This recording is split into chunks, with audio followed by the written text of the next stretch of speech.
పెద్దలందరికీ వందనం. వేదిక ముందున్న పాత్రికేయ మిత్రులకు, మీడియా మిత్రులకు స్వాగతం, నమస్కారం. సంక్రాంతి శుభాకాంక్షలు అందరికీ కూడా.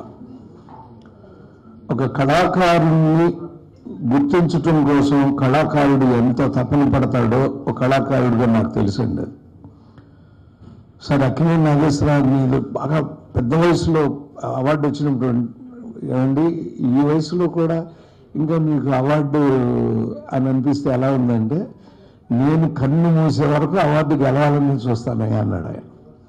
అంటే అది ఒక ఆర్టిస్ట్కు ఉండేటువంటిది. ఇప్పుడు ఈయన ఇచ్చినటువంటి ఇప్పుడు టీవీ నైన్లో ప్రజలకి మాకంటే ముందు పెద్ద పరీక్ష ప్రజలకు పెట్టాడు ఆయన. ఇప్పుడు బాగుమతిలో అనుష్కను ఎన్నుకోవాలా, రంగస్థలంలో సమంతను ఎన్నుకోవాలా, మహానటిలో కీర్తి సురేష్ ఎన్నుకోవాలా. ముగ్గురు ఎంత బాగా చేశారో మీ అందరికీ తెలుసండి. అలా చాలా అద్భుతమైనటువంటి ఈ కార్యక్రమాన్ని టీవీ నైన్ ద్వారా ప్రేక్షకులందరూ కూడా కూర్చుని వాళ్ళ ఓట్లు వేస్తే ఈ జూరీ అంతా కూర్చుని దాని ప్రకారం మేము నిర్ణయించడం జరుగుతుంది. ఎవరైనా సరేనండి, ఆకలిస్తే అన్నం పెట్టు బాగుంటేనే రూపాయి జేబులోంచి తీరండి. కానీ కళాకారుల ఆకలి తీరుస్తున్నటువంటి మహానుభావుడు సుబ్రహ్మణ్యరెడ్డి గారు.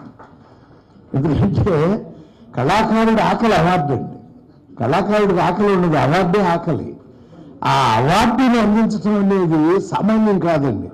ఈ సంవత్సరం నాకు వస్తుందండి, ఈ సంవత్సరం నాకు వస్తుంది అనేటువంటి ఆలోచనలో ఎంతోమంది అద్భుతమైన నటీనటుల్ని దీనిలో పెట్టి 2 సంవత్సరాల అవార్డుని, పైగా ఎక్కడో చిన్న థియేటర్లో చేసేసామని కాకుండా కొన్ని లక్షల మంది మధ్య విశాఖపట్నంలో, అంటే వాళ్ళని కళ్ళారా చూడాలని ఎంతమంది కోరుకుంటారో మాకు తెలుసండి. మేము అభిమానులంగా మా అభిమాన నటులు చూడాలని ఎలా కోరుకునేవాళ్ళమో వాళ్ళందరినీ తీసుకొచ్చి వేదిక మీద ఈయన వాళ్ళకి దగ్గరలో 200-300 గజాల దూరంలో పెట్టి చూపిస్తాడు ఆయన.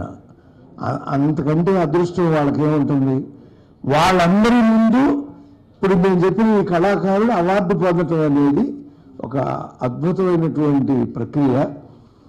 నా చిన్నతనంలో నేను 1980లో సినిమాల్లోకి బాగా ఎంటర్ అయిపోయినప్పుడే వీరి గురించి విన్నానండి. నేను అసలు హైదరాబాద్ నాకు పరిచయం లేదు, కానీ హైదరాబాదు తెలియనివాడు ఎవరైనా ఉంటాడేమో, కానీ హైదరాబాద్లో సుబ్రహ్మణ్యరెడ్డి గారు తెలియనాడు ఉండడు. విశాఖపట్నం తెలియనివాడు ఉంటాడేమో, కానీ విశాఖపట్నంలో సుబ్రహ్మణ్యరెడ్డి గారు తెలియనివాడు ఉంటాడు. అంటే అంత అనుబంధం ఏర్పరచుకున్నారు ఆయన. కానీ ఆయన పుట్టింది నెల్లూరు. 2 ఊళ్ళతో ఆయనకు ఉన్నటువంటి గొప్ప అనుబంధం, ముఖ్యంగా ఆర్టిస్టులతోనండి. దీనికి నేనేం కావాలని అనుకుంటానంటే, శివుడు నటరాజు అండి. నటరాజుది నాట్యకళ. నాట్యకళ అంటే నాటకాలే.